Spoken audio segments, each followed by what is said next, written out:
The landscape of knee replacement has dramatically changed in the years I've been at the hospital for special surgery. When I first came, knee replacements were immobilized with a big bandage on the knee, and we're in the hospital for a week or even more. Over the years, the procedure itself got less invasive.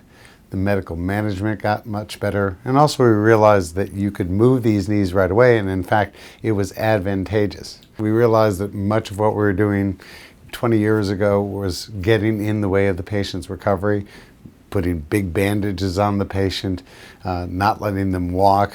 The implants themselves became much more anatomically shaped and sized to match the patient, their gender, their size. Instead of 2 weeks in the hospital, they're here a day or sometimes no stay in the hospital.